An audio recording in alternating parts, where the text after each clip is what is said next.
भला हुआ मेरी माला टूट गई, मैं राम भजन से छूटी। भला हुआ मेरी माला टूट गई, मैं राम भजन से छूटी। मेरे सिर से टली बला, भला हुआ मेरी माला टूट गई, मैं राम भजन से छूटी। मैं राम भजन से छूटी। नमस्कार दोस्तों, आज मैं एक शब्द लेके आया हूं आपके सामने, जिस पे हम विचार करेंगे, विवेक लगाएंगे। और शब्द क्या कह रहा है, कहाँ की तरफ इशारा कर रहा है, इसको बिल्कुल ध्यान से समझेंगे, एक एक चीज समझेंगे। क्योंकि दोस्तों यही वो चीजें हैं, यही वो वाणियां हैं जिनके द्वारा हमें सत्य और असत्य का ज्ञान होता है, हमें सही रास्ते का पता लगता है। असल में ये वाणियां हमारे लिए एक गाइड का काम करती हैं। जैसे आप देखेंगे कि कई ट्रैवलर आते हैं इंडिया में, विदेशों से आते हैं, अमेरिका से आते हैं, कनाडा से आते हैं, जापान से आते हैं। वो आते ही क्या करते हैं, एक ट्रैवल गाइड ले लेते हैं इंडिया में आके, जिसमें हर शहर के बारे में बताया होता है और हर शहर में कौन कौन सी चीजें देखने वाली हैं, पर्यटन स्थल हैं, उनके बारे में बताया होता है। वहां से कैसे कैसे कार टैक्सी मिलेगी, बस मिलेगी या एयरपोर्ट है, वो सारा कुछ बताया होता है। वो केवल इसीलिए कि उनको उस सफर में कोई प्रॉब्लम ना हो। ये इसलिए नहीं होती है कि उनको कहीं घूमना नहीं है और वो केवल किताब पढ़ के ही समझ लो कि घूम लिए, क्योंकि फोटोज तो किताब में भी बनी होती है, लाल किले की, कुतुब मीनार की, जामा मस्जिद की, सबकी बनी होती है, लेकिन फिर भी उनको सफर करना पड़ता है। लेकिन वो किताब केवल एक ट्रैवलर गाइड की तरह काम करती है। कोई ये ना सोचे कि मैं आपको वाणियां बता रहा हूं और इन वाणियों को समझने के बाद आपका कार्य पूरा हो गया, आप पहुंच गए सतलोक, आप पहुंच गए निज स्वरूप में। बिल्कुल नहीं। और जो लोग आपको कहते हैं कि वाणियां पढ़ने से कुछ नहीं होता, दोस्तों वो भी अधूरे हैं, वो भी बेवकूफ मूर्ख हैं वो। क्योंकि वाणियां पढ़ने से हमें सत्य असत्य का पता लगता है भाई। वाणियों के द्वारा ही हमें पता लगता है कि हमने कहां को जाना है। और जो लोग ऐसा कहते हैं कि वाणियां पढ़ना मूर्खता है, दोस्तों उनके खुद सत्संग देखना आप, उन्हीं सत्संगों में वो लोग भी वाणियां पढ़ते मिलेंगे आपको सत्य से रूबरू कराने के लिए। तो भाई आप वाणियों का सहारा क्यों लेते हो? अगर आपको दूसरा कोई वाणी पढ़े तो आपको चुभता है और आप कहते हो कि ये वाणियां पढ़ के सुनाते हैं केवल, तो आप भी वाणियां छोड़ दो, आप भी केवल अपना सत्संग करो। दोस्तों वाणियां केवल इसलिए ली जाती हैं ताकि आपको पता लग सके कि हर संत का मत एक है, हर संत एक सी ही बात कर रहा है। लेकिन ये आपने देखना है कि वो ब्रह्मज्ञानी है या वो पार ब्रह्म ज्ञानी है, ये आपने डिसाइड करना है वाणियों के द्वारा। वाणियां फंसाती भी हैं और वाणियां निकालती भी हैं, लेकिन ये आपने देखना है कि कौन सी वाणी मुझे फंसा रही है और कौन सी वाणी मुझे निकाल रही है यहां से। तो शुरू करेंगे दोस्तों। तो वाणी का नाम है मोको कहां ढूंढे रे बंदे, मैं तो तेरे पास में। कबीर साहब की बहुत ही मशहूर, बहुत ही प्रचलित वाणी है। ज्यादातर आपको हर ग्रंथ में, हर धर्म में ये मिल जाएगी।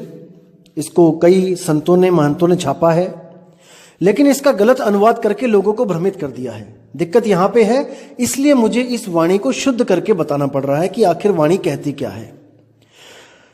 तो शुरू करेंगे दोस्तों। तो साहिब कहते हैं, मोको कहां ढूंढे रे बंदे, मैं तो तेरे पास में। अब मोको जहां बोला गया है वो है, अब विचार करना यहां पे कि मोको क्यों बोला गया। हम लोग क्या कबीर को ढूंढ रहे हैं? कबीरपंथी तो कह सकते हैं कि हाँ चलो हम कबीर को ढूंढ रहे हैं, लेकिन आम जनता जो ब्रह्मा विष्णु महेश जी के पुजारी हैं, जो शेरावाली माता के भगत हैं, जो सिख हैं, जो जो ईसाई हैं, जो मुस्लिम्स हैं, वो तो कबीर को नहीं ढूंढ रहे हैं। तो यहां पे मोको क्यों लिखा गया है, इसको समझना पड़ेगा। असल में मोको इशारा है उस आत्म स्वरूप की तरफ जिसको पाकर हर इंसान मुक्त हो सकता है। हर क्रिश्चियन मुक्त हो सकता है, हर मुस्लिम मुक्त हो सकता है, हर ईसाई मुक्त, हर धर्म का बंदा मुक्त हो सकता है। तो वो है मोको। मोको यानी कि मेरे स्वरूप को, अपने स्वरूप को, निज स्वरूप को। मोको कहां ढूंढे रे बंदे, मैं तो तेरे पास में। अब समझा रहे हैं साहिब कि हे जीव, तू खुद को कहां ढूंढ रहा है, तू अपने स्वरूप को कहां ढूंढ रहा है? वो तेरे पास ही है, बिल्कुल तेरे पास है। ना तीर्थ में, ना मूरत में, ना एकांत निवास में। ना तो वो तीर्थ में मिलेगा, ना वो किसी मूर्ति में मिलेगा, और ना ही वो किसी एकांत स्थान में, जैसे कोई गुफा में बैठ जाता है चुपके, कोई जंगलों में चला जाता है, कोई पहाड़ों पे टीलों पे चढ़ जाता है। नहीं, वहां नहीं मिलेगा। वो बिल्कुल तेरे पास है। तू जहां भी जाएगा वो तुझे वहीं पे मिल जाएगा। घर में बैठा है तो घर में मिलेगा, बाहर बैठा है तो बाहर मिलेगा, अगर किसी वन में बैठा है तो वन में भी मिलेगा। लेकिन उसको स्पेशल ढूंढने के लिए तू जाएगा तो वो नहीं मिलेगा। ना मंदिर में, ना मस्जिद में, ना काबे कैलाश में, ना किसी मंदिर में मिलेगा भाई, ना मस्जिद में, ना काबा कैलाश में चक्कर काटने से मिलेगा। कोई कलमा पढ़ने से नहीं मिलेगा, कोई आरतियां गाने से नहीं मिलेगा, कोई प्रेयर करने से नहीं मिलेगा, कोई अरदास करने से नहीं मिलेगा। नहीं मिल सकता वो, क्योंकि वो स्वयं अरदास कर रहा है, स्वयं प्रेयर कर रहा है। वो खुद को पाएगा या प्रेयर करेगा, इन दोनों में से एक काम करना है। या तो प्रेयर कर ले या फिर खुद को प्राप्त कर ले, एक चीज है। तो इसको समझना पड़ेगा कि क्या बोल रहा हूं मैं, थोड़ा सा विवेक लगाना पड़ेगा, लेकिन उम्मीद करता हूं समझ में जरूर आएगा। अब क्या कहते हैं कि मैं तो तेरे पास में बंदे, मैं तो तेरे पास में। ना मैं जप में और ना मैं तप में, ना व्रत उपवास में। ना तो मैं किसी जप में हूं। अगर कोई कहता है कि आप जपना शुरू करो, राम राम राम राम, ओम कलियम हरियम श्रियम, या ओम सोहम, या ज्योत निरंजन ओंकार अनंकार सोहंग सतनाम, या और कोई नाम, कबीर कबीर कबीर, सत साहिब, सत श्री अकाल, वाहेगुरु वाहेगुरु, अल्लाहू अल्लाहू, कुछ भी अगर आपको कोई जपने को कहता है तो मैं नहीं मिलूंगा। ना मैं जप में, इसको काटा मार दो, जप में तो वो है ही नहीं। और ना मैं तप में, ना ही मैं तपस्या में। तपस्या में भी नहीं मिलूंगा। तपस्या यानी कि अपने शरीर को तपाना, कष्ट देना, एक टांग पे खड़े हो जाना, पेड़ों पे उल्टा लटक जाना, भूखे रहना, ये सब तप है, तपस्या है, ये भी नहीं करना है। ना मैं व्रत उपवास में, ना ही मैं किसी व्रत रखने से मिलूंगा कि सोमवार के 16 व्रत रखूंगा तब मुझे मिलेगा, या मैं और कोई मंगलवार के व्रत रखूंगा हनुमान जी के तब मुझे मिलेगा। बिल्कुल नहीं। भूखा रहने से अगर वो मिलता होता तो जितने भी गरीब बेचारे भूखे सोते हैं सबको मिल गया होता। तो आगे क्या कहते हैं, ना मैं क्रिया कर्म में रहता, नहीं जोग सन्यास में। अब यहां पे थोड़ा विचार करना है कि वाणी क्या कह रही है कि ना मैं क्रिया कर्म में रहता। अब कई लोग ये सोचते हैं हिंदू धर्म, मुस्लिम धर्म में, ईसाइयों में भी, कि जैसे कोई बंदा मर गया, किसी के प्राण निकल गए, अब वो क्या कहते हैं कि अब इसका क्रियाक्रम करना पड़ेगा वरना ये भटकेगा भूत बन के। अब सोचना, इसको विचार करना कि पहले तो पंडित आता है आपके पास, पंडित जी आते हैं और जो क्रियाक्रम की है सारा सिस्टम बताते हैं आपको, पूजा पाठ करवाते हैं। और क्रियाक्रम के वक्त जब लाश चिता पे पड़ी होती है तो एक बांस लेके सिर में ठोकर लगवाते हैं, सिर खोपड़ी फुड़वा देते हैं, और क्या कहते हैं कि इसको फोड़ने पे ये आत्मा जो है ये मुक्त हो गई, ये अब चली गई अपने धाम को। ठीक है, अब आत्मा चली गई धाम को। अब उसके बाद क्या होता है कि थोड़े दिनों के बाद ये हरिद्वार का चक्कर लगवाते हैं आपसे कि आपने क्या करना है, अस्थियां इकट्ठी करनी है और हरिद्वार में जाना है और ये अस्थियां वहां हरिद्वार में विसर्जन करके आना है। और जाते जाते क्या बोलना है कि जैसे अगर पापा खत्म हो गए हैं तो क्या कहना है रास्ते में कि पापा चलो, पिताजी चलिए, और अगर आप 2 लोग जा रहे हो तो जब खाना खाओगे रास्ते में तो 3 थाली लगवाना, एक पिताजी की भी लगवाना साथ में, और हर बार कहना है पिताजी चलिए वहां जाना है। और वहां जब वापस आओगे तो पीछे मुड़ के मत देखना और बातें करते मत आना, और पिताजी का नाम भी मत लेना, और वहीं कह देना है कि पिताजी आप यहीं रहिए। ऐसा ही होता है हिंदू धर्म में। अब इनको कोई पूछने वाला हो कि जब सिर में ठोकर लगाई थी तब पंडित जी ने यही डायलॉग मारा था कि ये आत्मा अपने निज धाम को चली गई है, ये मुक्त हो गई है, तो ये पिताजी चलो वाली आत्मा कहां से आ गई दोबारा? कोई पूछने वाला हो इनको। उसके बाद क्या कहते हैं कि चलो ठीक है, अब पिताजी चलो वाली आत्मा भी हरिद्वार छोड़ के आ गए, अब वापस आ जाते हैं। अब क्या कहते हैं, अब श्राद्ध करो तो पिताजी को मुक्ति मिलेगी।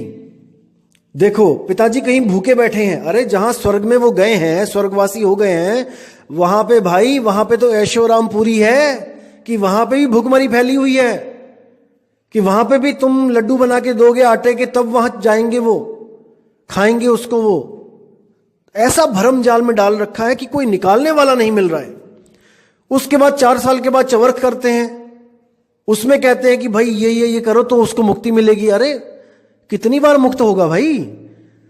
गीता में क्या बोला गया है कि आत्मा जैसे ही प्राण को त्यागता है, यहां से निकलता है इस शरीर से, वो जीव वो किसी और गर्भ में चला जाता है कर्मों के अनुसार।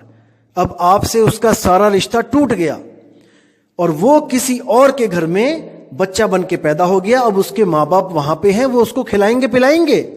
अब यहां आपके श्राद्ध और आपके चवर्क से जो खाना खिलाना जो आप कर रहे हो वो नहीं पहुंचने वाला वहां पे, वहां वही खाया जाएगा जो उसके माँ और बाप उसको खिलाएंगे।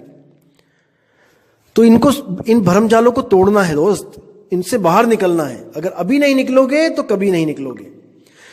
तो आगे क्या कहते हैं, ना मैं क्रिया कर्म में रहता, नहीं जोग संन्यास में।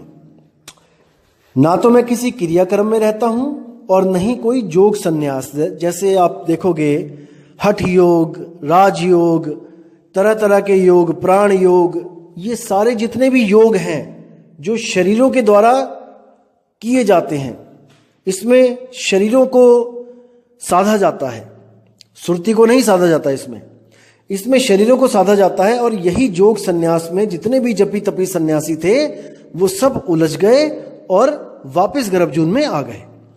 अब कहते नहीं प्राण में, नहीं पिंड में, ना ब्रह्मांड आकाश में।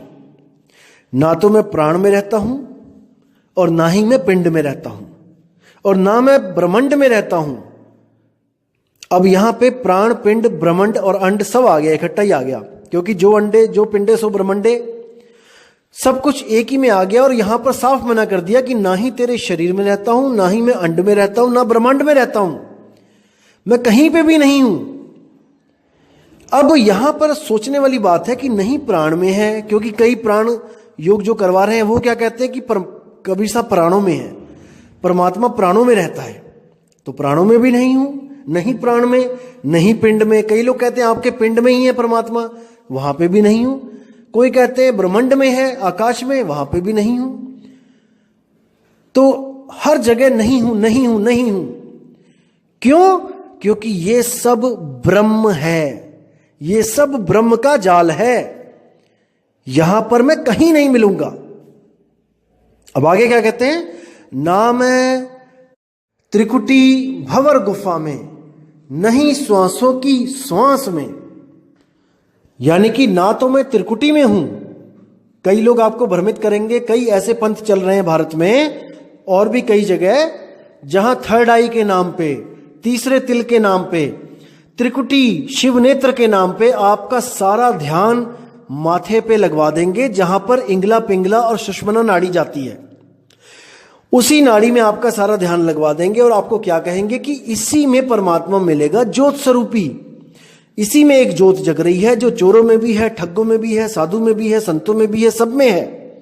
उसी ज्योत के दर्शन करने हैं, उसी ज्योत में आपको गुरु का स्वरूप मिलेगा और आप उसी नूरी स्वरूप के दर्शन करके मुक्त हो जाओगे।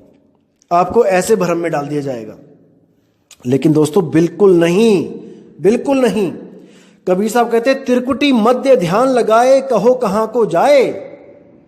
सुरती समानी अधा धुंध में और बिन जाने कहां जाए। कहते त्रिकुटी में ध्यान तो लगा लिया भाई, लेकिन जाना कहां है? त्रिकुटी कहां है? इस शरीर के अंदर, और शरीर एक दिन छोड़ना पड़ेगा। जब शरीर छोड़ोगे तब कहां जाओगे?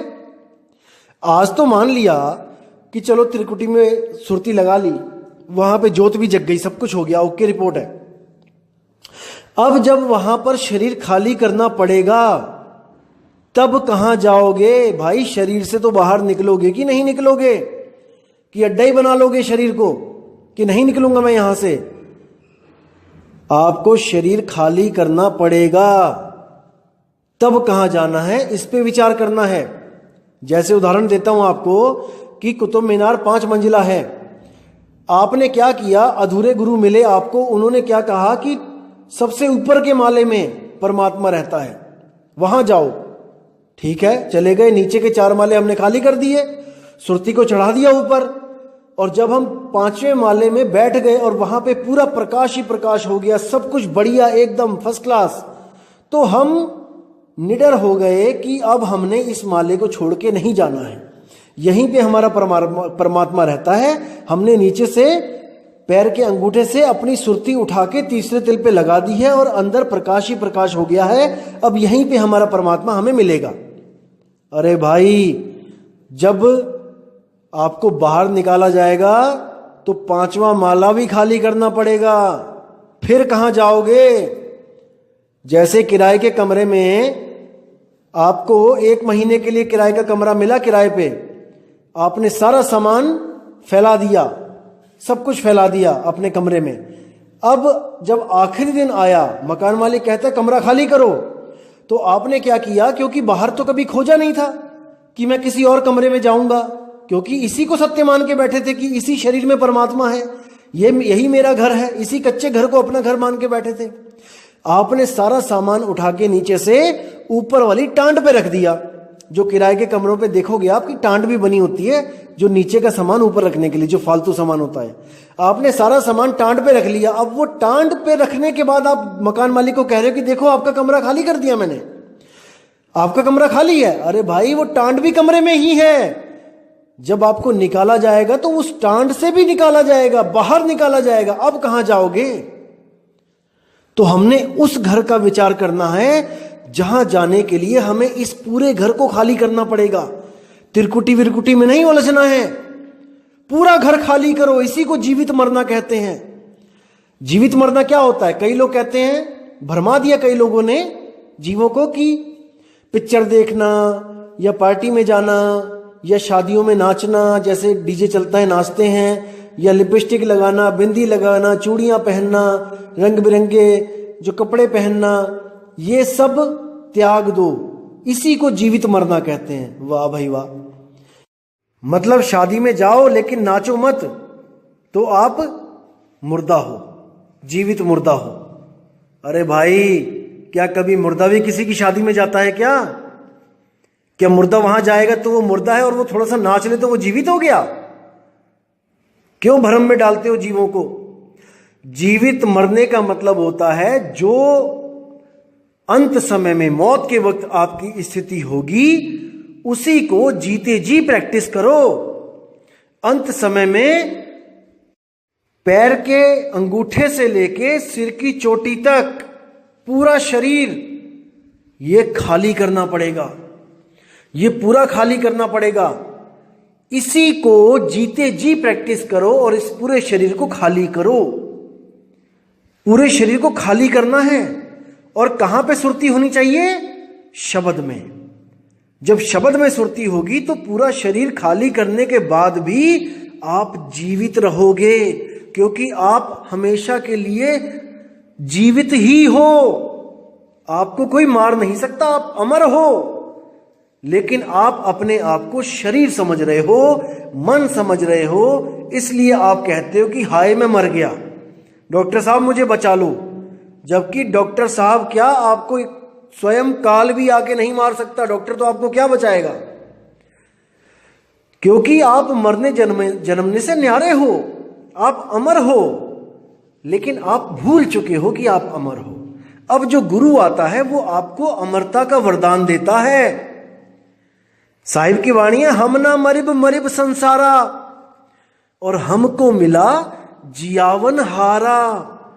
यानी मुझे वो शब्द मिला जिस शब्द को सिमरण करके मैं अमर हो गया हूं, अब मैं जन्म मरण में नहीं आऊंगा।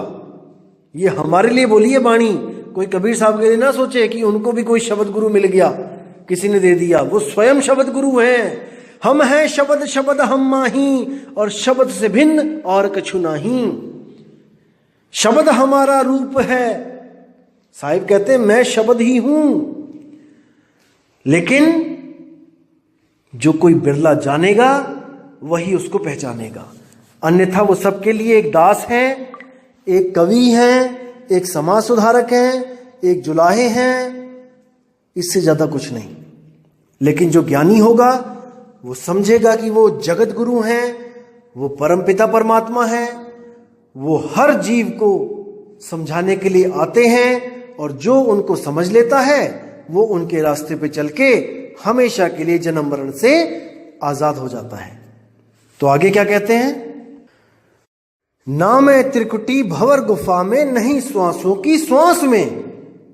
अब यहां पे साफ बोल दिया कि ना ही मैं श्वासों में भी हूं, क्योंकि कई लोग सोचते हैं कि कबीर साहब ने श्वासों के सिमरण की बात करी है कि श्वास श्वास में नाम ले, वृथा श्वास मत खोए, और ना जाने इस श्वास का आवन होए ना होए।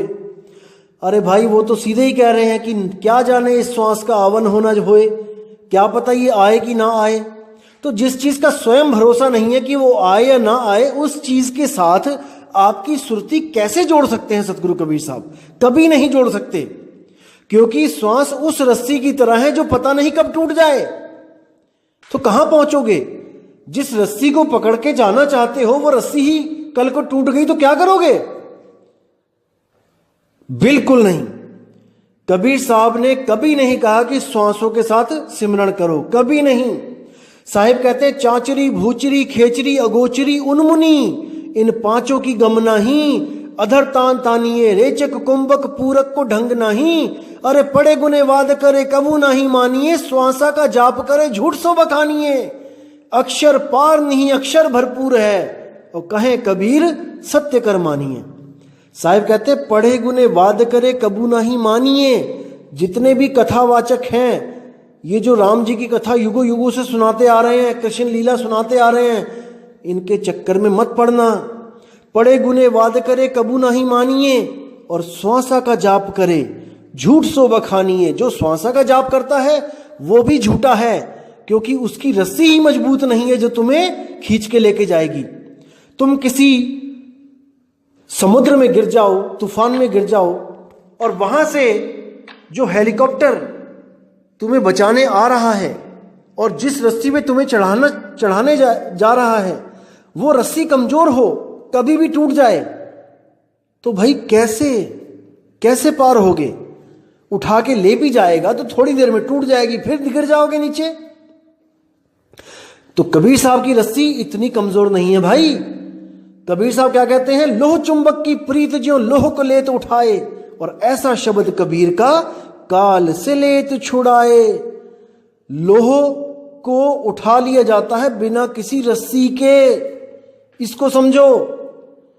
बिना रस्सी के लोहे को उठाता है कौन? चुंबक। इसी तरह बिना किसी रस्सी के सुरती को कौन उठाएगा? शब्द। ना कि किसी रस्सी को पकड़ के सुरती ऊपर चढ़ेगी, बिल्कुल नहीं। क्योंकि शब्द विहंगम चाल हमारी, कहे कबीर सतगुर दई तारी, खुले कपाट शब्द झनकारी, और पिंड यंड के पार सुदेश हमारा है, करने नो दीदार महल में प्यारा है। साहिब कहते हैं जैसे एक पक्षी जमीन से उठता है और बिना रस्सी के सीधे ऊपर आसमान में उड़ जाता है, इसी प्रकार आपकी सुरती को शब्द गुरु संभालेगा, खींचेगा, और उसको कोई तोड़ नहीं सकता। श्वासों की रस्सी से चढ़ेगा तो श्वास तो कभी भी रुक जाएगी, कल रुक जाए, परसों रुक जाए, फिर क्या करेगा? फिर कैसे नाम लेगा? कौन सा नाम लेगा? तो साहिब कहते हैं श्वासा सिमरे घड़ी विचारे लगन तत्व में राखे, और जिस दिन जियरा काल ग्रासे कौन नाम ले बाँचे। जिस दिन काल आएगा कौन सा नाम लेगा भाई, क्योंकि श्वासा की रस्सी तो तोड़ देगा वो, फिर कैसे चढ़ेगा ऊपर। बिल्कुल गलत है। जहां पे भी कबीर साहब कहते हैं कि श्वास श्वास सिमरण करो व्यर्थ श्वास मत खोए, उसका मतलब है जैसे हम लोग पूरा दिन काम भी करते हैं और सारा ध्यान हमारा काम में होता है, लेकिन हम कभी नहीं सोचते कि मैं अगली सांस लूं। हर काम करने के लिए आप सोचते हो कि शायद मैं इसके बाद वो करूं, वो खत्म हो जाएगा तो वो करूं। हर चीज की एक प्लानिंग करते हो, उसको करने के लिए एक शेड्यूल बनाते हो, लेकिन सांस एक ऐसी चीज है जो आप बिना प्लानिंग के ले रहे हो। आपको सोचना नहीं पड़ रहा है कि मैं श्वास लूं। इसी तरह साहिब कहते हैं कि जो परमात्मा का नाम है, आप सोचो मत कि कब लिया जाए, सुबह को 2.5 घंटे की शाम को 2.5 घंटे। अरे भाई ये 24 घंटे होना चाहिए। 24 घंटे सहज योग में 24 घंटे आपकी सुरती शब्द में लगेगी, लेकिन पूरा गुरु मिलेगा तब। अधूरे गुरु क्या कहेंगे आपको कि ये आरती गाना, इतनी बार माला फेरना, 108 बार माला फेरना, ये मंत्र इतनी बार जपना, दिन में 5 राउंड जपना, 8 राउंड जपना। यानी कि आपको भगवान का नाम भी बंधन में दिया जा रहा है कि इतना करना, नहीं तो तेरी भक्ति पूरी नहीं होगी। बिल्कुल गलत। सहज योग होता है बिल्कुल सहज। उठत बैठत कबहु न छूटे ऐसी ताड़ी लागी, आंख न मूंदो कान न रूंदो तनिक कष्ट मत धारो, खुले नयन पहचानो हंस हंस सुंदर रूप निहारो। तो जब सतगुरु मिल जाता है तो वो भेद मिलता है शब्द का, और जब सुरती उसको प्राप्त करने के लिए जुट जाती है, लग जाती है अपने काम पे, तब आपको स्पेशली कुछ करना नहीं पड़ता। हाँ, आपके पास समय फ्री है, आप बिल्कुल फ्री हो, तो आप सहज होके बैठो, कहीं भी बैठो, जमीन पे बैठो, सोफे पे बैठो, बेड पे बैठो, और जो गुरुजी ने आपको बताया आप वो करो। आप बाइक पे जा रहे हो तो बाइक चलाओ, और जो गुरुजी ने बताया वो करते रहो। आप कुछ भी काम कर रहे हो करो उसको, जो गुरुजी ने बताया सहज योग वो करते रहो। 24 घंटे चलेगा, और जैसे ही वो प्रकट होगा वैसे ही आपके मुख से एक ही चीज निकलेगी, वाह गुरु वाह गुरु। दूसरी कोई चीज है ही नहीं। अगर अंग्रेज हो तो निकलेगा वाह, हिंदू हो तो निकलेगा वाह। तो इसी को समझना है। वो आनंद है, वो शब्द गुरु का आनंद है जो मुख से वहां निकलता है। लेकिन ये प्रकट तभी होगा जब आपको कोई भेदी सदगुरु मिलेगा जो आपको आपका ही भेद बताएगा, और आपकी जो भटकना है वो सब खत्म कर देगा। कहीं नहीं जाना, अरे ना कहीं जाना ना कहीं आना, आपे में आप समाना, यही मुक्ति है। आगे क्या कहते हैं, खोजी होए तुरंत मिल जाऊं एक पल की तलाश में। एक पल, 2 पल भी नहीं लिखे हैं, एक पल। लेकिन एक पल में कैसे मिलेगा वो जानना पड़ेगा।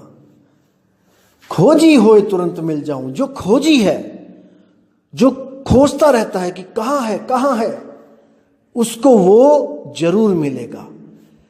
जैसे आज आप सत्संग सुन रहे हो, कई लोग मुझे फोन करते हैं, मैसेज करते हैं कि मैं तो जी कबीर वाणियां खोज रहा था और खोजते खोजते आपका सत्संग मिल गया, और मालिक की बड़ी कृपा होगी जो आपका सत्संग मिल गया। तो भाई खोजी है ना, खोजी होए तुरंत मिल जाऊं।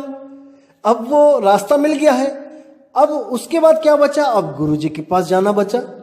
अभी तो रास्ता मिला है, खोजने पे रास्ता मिला है, और जब गुरु के पास जाओगे तो खोजने पे वो शब्द मिलेगा। और वो शब्द कोई दे नहीं सकता आपको कि कोई नाम दे देगा आपको।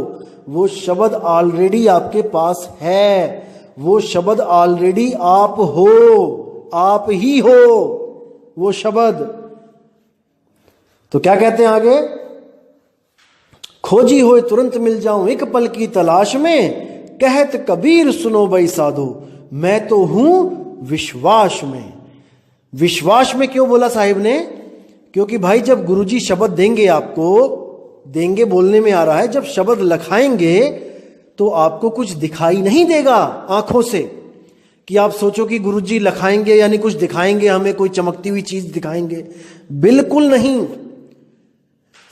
गुरुजी आपको वो शब्द लखाएंगे जो पिंड अंड ब्रह्मांड से न्यारा, जो ना अंदर और ना बाहर, जो ना मंदिर में ना मस्जिद में और ना जप में ना तप में। जब वो शब्द आपको लखाएंगे तो आपको ज्ञान दृष्टि से उसको परखना पड़ेगा कि हां यही सत्य है, यही वो शब्द गुरु है जिसको मैं युगों युगों से ढूंढ रहा हूं। और इस पर विश्वास करके आपको भक्ति शुरू करनी पड़ेगी, गुरु पर विश्वास करके कि जो गुरु जी ने बताया है ये अटल सत्य है और इसी को मैं प्रैक्टिस करके, प्रैक्टिकल करके इसको प्राप्त करूंगा। इसलिए बोला है कि कहे कबीर सुनो भाई साधो, मैं तो हूं विश्वास में। जब कोई ऐसा गुरु मिल जाए जो मेरे बताई गई हर चीज को डिनाई कर दे, मना कर दे, ना जप में ना तप में ना श्वासों में, जब ऐसा गुरु मिल जाएगा और वो लखाएगा, तब भाई बिगड़े काम बन जाएंगे। लेकिन विश्वास करना पड़ेगा, विश्वास रखना पड़ेगा जो गुरुजी बता रहे हैं वो बिल्कुल सत्य है, तब आपकी भक्ति शुरू होगी। वरना अभी तक तो आप केवल काल की भक्ति, मन की भक्ति में ही लगे हुए हो। अभी तक तो एक कदम भी सही तरफ नहीं चला आपने। तो दोस्तों इसको समझना पड़ेगा, इस पे विचार करना पड़ेगा, क्योंकि सब कुछ आपके सामने है। यही वाणियां ले लेके आपको लोग जपवा रहे थे। ये वाणियां हर पंथ लेता है, लेकिन आपको जपवा रहे थे। लेकिन इसमें लिखा है कि नाम है जप में, पढ़ने के बाद भी आपको मंत्रों के जाप में लगाया गया। अब साफ लिखा है नाम है श्वासों की श्वास में, लेकिन पढ़ने के बाद भी आपको श्वासों में उलझाया गया। तो दोस्तों साफ लिखा है कि नाम है त्रिकुटी भंवर गुफा में, फिर भी आपको बोला गया कि त्रिकुटी में चल।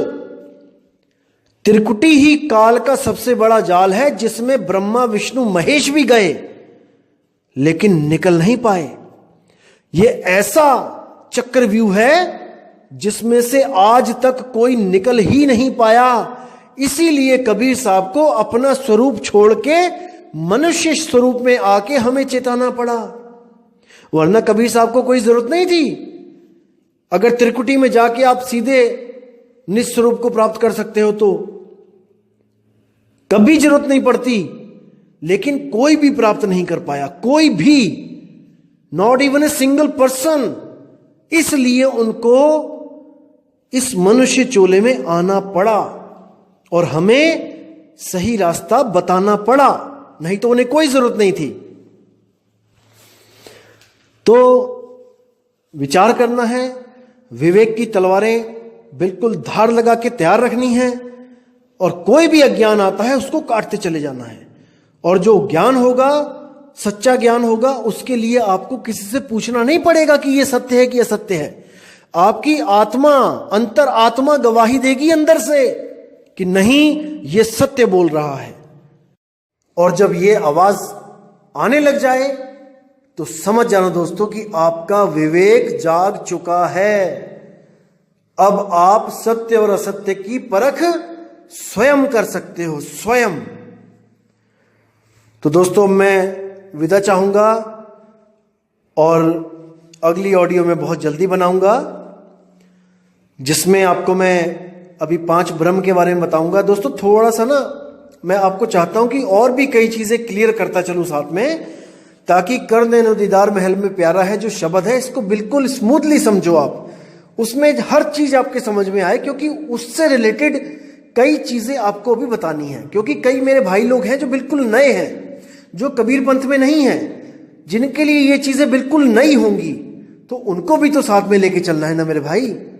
इसलिए आप ये मैसेज मत करो कि करने नो दीदार महल में प्यारा है का पार्ट 2 और 3 जल्दी बनाओ। दोस्तों जल्दी काम है शैतान का, जो कबीर साहब का है वो सहज योग है, सहज मार्ग है। धीरे धीरे रे मना धीरे सब कुछ होए, माली सींचे 100 घड़ा ऋतु आए फल होए। तो हर चीज मिलेगी आपको, विश्वास रखो, लेकिन हर कॉन्सेप्ट क्लियर करते चलना है हमने। कोई जल्दबाजी नहीं है हमें, ना मुझे जल्दबाजी है ना आपको जल्दबाजी है। और जो लोग जल्दबाजी कर रहे हैं मैं उनसे हाथ जोड़ के निवेदन करूंगा कि अपने बाकी भाइयों को भी साथ में लेके चलें। यहां पे कोई रेस थोड़ी नहीं लगी है कि हमने जल्दी पहुंचना है। हमने हर चीज को क्लियर करना है ताकि हमारे किसी भाई को कोई नकली अधूरा गुरु ठग ना ले। बात पैसे की नहीं है, पैसे ठग लेगा तो सस्ते में छूट गए। यहां तो आत्मा को ठगा जा रहा है भाई। यहां तो 84 में धक्के दिए जा रहे हैं। हर इंसान ये सोच के बैठा है कि मेरा गुरु मुझे पार कर देगा। यही मान के बैठा है हर आदमी कि मेरा गुरु तो मुझे पार कर देगा। अरे पार कैसे करेगा? जब उसके पास सत्य वस्तु होगी तभी करेगा ना। अनंतों गुरु हैं, अनंतों। एक बार नजर उठा के देखो सारे गुरुओं की तरफ, आपको अपने गुरु के अलावा और कोई गुरु सत्य लगेगा ही नहीं जल्दी। देखो एक बार, हर जगह आप हमेशा यही सोचोगे कि मेरा गुरु तो पूरा है। दूसरे किसी गुरु के शिष्य के साथ आपकी डिबेट होगी तो आप हमेशा यही कोशिश करोगे कि कैसे भी मैं अपने गुरु को सत्य साबित कर दूं। अरे आपके साबित करने से नहीं होगा। इन बाणियों के साथ मैच करके देखो अपने गुरु को कि ये बाणियां क्या कहती हैं और आपका गुरु क्या कह रहा है। यही बाणियां ले लेके आपका गुरु आपके साथ क्या करवा रहा है, क्या बोल रहा है आपको करने को। इस बाणी में साफ लिखा है नाम है जप में। जप मतलब हजारों लाखों करोड़ों नाम, कोटि नाम संसार में इनसे मुक्ति ना होए, और गुप्त नाम सतपुरुष का पावे बिरला कोई। करोड़ों नाम जप लो, कबीर साहब कहते करोड़ों नाम जप लो करोड़ों, तब भी वो चीज नहीं मिलने वाली, नहीं मिलने वाली, नहीं मिलने वाली। क्योंकि वो गुप्त वस्तु स्वयं आप हो, आप ही हो। अरे आपको किसका नाम जपवाया जाए जो आपको स्वयं की प्राप्ति हो जाए? किसका नाम जपोगे आप?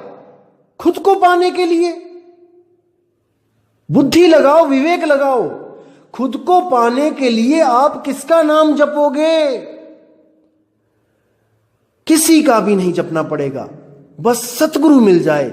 वो सतगुरु मिल जाए जो एक छुड़ाए एक लखाए, तब प्राणी निज घर को जाए, तब बात बनेगी। तो मैं अब विदा चाहता हूं दोस्तों, और बहुत जल्दी आपसे दोबारा मिलूंगा एक नई वाणी लेके। तब तक के लिए दोस्तों मुझे आज्ञा दें। जय गुरुबंदी छोड़ वैराग साहिब, जय गुरुबंदी छोड़ मदन साहिब, जय जय बंदी छोड़ सतगुरु सत्य कबीर साहिब की सदा ही जय हो। साहिब बंदगी सतनाम।